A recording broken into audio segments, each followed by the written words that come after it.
বন্ধুরা, এই ঘটনা একজন ২৪ বছর বয়সী মেয়েটির নাম সরিতা। সরিতা তার রুমে শুয়ে রোম্যান্টিক মুভি দেখছে এবং একটি খেলনার সঙ্গে গপাগপ করছে। কিছুক্ষণের মধ্যেই সরিতার মাসির ছেলে ভেতরে ঢুকে পড়ে। সরিতা তাড়াতাড়ি টিভি বন্ধ করে দেয়। সরিতার মাসির ছেলের নাম রাজু। সে যেই দরজা খোলে ততক্ষণে সরিতা টিভি বন্ধ করে ফেলেছে। সরিতা হালকা হাসি দিয়ে বলে, কি হলো, এত হুড়োহুড়ি করে কেন ঢুকছ? রাজু বলে, আমার জন্মদিনের শুভেচ্ছা জানাতে বাইরে আসবে না? সরিতা বলে, তুমি যাও, আমি এখনই আসছি। কারণ সেই সময়েও খেলনাটা ভেতরে ছিল, তাই সরিতা রাজুকে আগে যেতে বলে। কিন্তু রাজু চাদর ধরে টানতে যায়, তখন সরিতা ধরে বলতে শুরু করে, তুমি যাও, আমি এখনই আসছি। কিন্তু রাজু সরিতার একটিও কথা শোনে না এবং জোরে চাদর টান দেয়, ফলে খেলনাটা সোজা রাজুর মাথায় লেগে যায়। এই অবস্থা দেখে রাজু হতবাক ও বিস্মিত হয়ে যায়। সরিতা লজ্জায় বলে, এভাবে কেন টাকাচ্ছ? রাজুও দেখে গলে যায়। রাজু বলে, আজ জন্মদিনে কিছু আলাদা উপহার পাব। সরিতা বলে, এর মানে কি? রাজু হেসে বাইরে চলে যায়। রাজুর পরিবারের লোকেরা জন্মদিনের শুভেচ্ছা জানাচ্ছিল। এদিকে সরিতার মুখ লজ্জায় পড়ে যায়, কারণ রাজু তার কাণ্ড দেখে ফেলেছে, তাই সরিতা লজ্জায় পড়ে। সরিতাও রাজুকে জন্মদিনের শুভেচ্ছা জানায়, কিন্তু কিছুই দেয় না। সরিতা কেক না খেয়ে রুমে চলে যায়। কিছুক্ষণ পর রাজু সরিতার জন্য কেক নিয়ে যায়। রাজু বলে, কেক না খেয়ে এত তাড়াতাড়ি ভেতরে কেন চলে এলে? সরিতাকে কেক দিয়ে বলে, এই নাও, একটু খাও। রাজু আবার বলে, আমাকে উপহার দেবে না? সরিতা বলে, এখন আমার কাছে দেওয়ার মতো কিছুই নেই। রাজু বলে, যা দেখেছি তাই চাই। সরিতা বুঝতে না পেরে বলে, এর মানে কি? বন্ধুরা, রাজু সরিতার সঙ্গে সম্পর্ক করতে চায়। রাজু বলে, আমি তোমার সঙ্গে সম্পর্ক করতে চাই।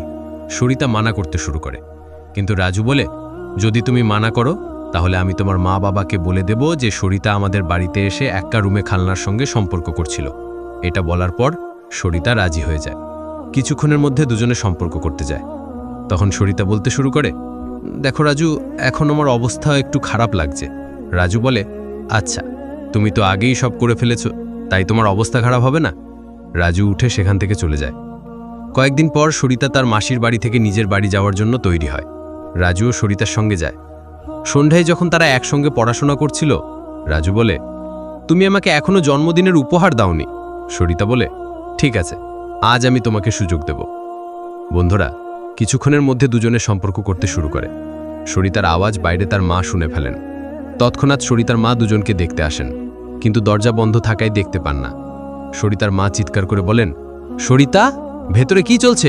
সরিতা বলে, কিছু না মা, আমরা দুজনে পড়াশোনা করছি। কিন্তু সরিতার মা আবার বলেন, কিন্তু এমন পড়াশোনা কেউ করে? সরিতা তার মাকে মিথ্যা বলে দরজা খোলার জন্য বলে। এদিকে রাজু দরজা খুলে দেয়। দুজনে তখন পড়াশোনার অভিনয় করতে শুরু করে। কিছুক্ষণ পর সরিতার মা সেখান থেকে চলে যান। সকাল হতেই সরিতা বিছানা থেকে ওঠে না। তখন তার মা গিয়ে বলেন, কি হলো তোমার যে উঠছ না? সরিতা জানত, কিন্তু মাকে বলতে লজ্জা পাচ্ছিল। সরিতার মা যখন তার মাথায় হাত রেখে দেখেন, তখন সরিতার মাথা গরম, তাই তৎক্ষণাৎ সরিতাকে হাসপাতালে নিয়ে যান। সঙ্গে রাজুও ছিল। ডাক্তার যখন সরিতার পরীক্ষা করেন, তিনিও বিস্মিত হয়ে যান। ডাক্তার সরিতার মাকে একা ডেকে সব বলে দেন। সরিতার মাও এই কথা শুনে হতবাক ও বিস্মিত হয়ে যান। ডাক্তার আবার বলেন, ১-২ দিনের মধ্যে সে সুস্থ হয়ে যাবে, তবে খেয়াল রাখবেন যেন আবার ভুল না হয়। দ্বিতীয় দিনই রাজু তার বাড়ি চলে যায়। রাজু বাড়ি থেকে সরিতার কাছে ফোন করে বলতে শুরু করে, ডাক্তার তোমার সম্পর্কে কি বললেন? সরিতা রাজুকে বলে, যখন আমি তোমার বাড়িতে ছিলাম এবং খেলনার সঙ্গে মজা করছিলাম, তখন যা হয়েছিল সে সম্পর্কে বললেন। রাজু আবার বলে, আমাদের মধ্যে যা চলছে সে সম্পর্কে কেউ জানে না তো? সরিতা বলে, এখনো পর্যন্ত কেউ জানে না, তবে আমার একা থাকতে ভালো লাগছে না, আমি তোমার সঙ্গে সময় কাটাতে চাই। এত কিছু শোনার পর রাজু বলে, তোমার মায়ের কাছে ছুটি নিয়ে আমাদের বাড়িতে চলে এসো, ঘুরতে ভালো লাগবে। কয়েকদিন পর সরিতা আবার রাজুর বাড়ি পৌঁছে যায়। ধীরে ধীরে দুজনের সম্পর্ক আরও ঘনিষ্ঠ হয়ে যায়। সেদিন দুজনে একটি রুমে ছিল এবং সম্পর্ক করছিল। এদিকে দরজা বন্ধ করা ছিল। তখন রাজুর মা রাজুকে ডাকতে আসেন। দুজনকে একসঙ্গে দেখে রাজুর মা হতবাক হয়ে যান। রাজুর মা বলতে শুরু করেন, তোমাদের মধ্যে এই চক্রান্ত কবে থেকে চলছে?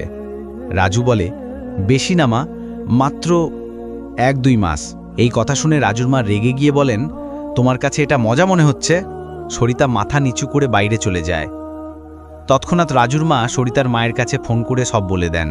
সরিতার মা বলতে শুরু করেন, আমার আগে থেকেই একটু সন্দেহ হচ্ছিল, কিন্তু আমি কি বলতাম। তখন রাজুর মা বলেন, আপনার মেয়ের কাছে সব জিজ্ঞাসা করা উচিত ছিল। এদিকে সরিতার মা বলেন, আপনারও তো আপনার ছেলে রাজুর কাছে জিজ্ঞাসা করা উচিত ছিল। দুজনের মধ্যে ফোনে অনেকক্ষণ কথা হয়। এদিকে রাজুর মা রাজুর বাবার কাছে ফোন করে সব বলে দেন। রাজুর বাবা বলেন, রাজুকে পড়াশোনার জন্য হোস্টেলে পাঠিয়ে দাও এবং সরিতাকেও পড়াশোনার জন্য কোথাও দূরে পাঠিয়ে দাও, নইলে একদিন এদের বিয়ে করতে হবে। আমরা চাই না যে এদের বিয়ে হোক। বন্ধুরা, কয়েকদিন পর রাজু এবং সরিতাকে পড়াশোনার জন্য দূরে পাঠিয়ে দেওয়া হয়। বন্ধুরা, এই ঘটনা শোনানোর উদ্দেশ্য আপনাদের বিরক্ত করা নয়। আবার একটি ঘটনা নিয়ে দেখা হবে।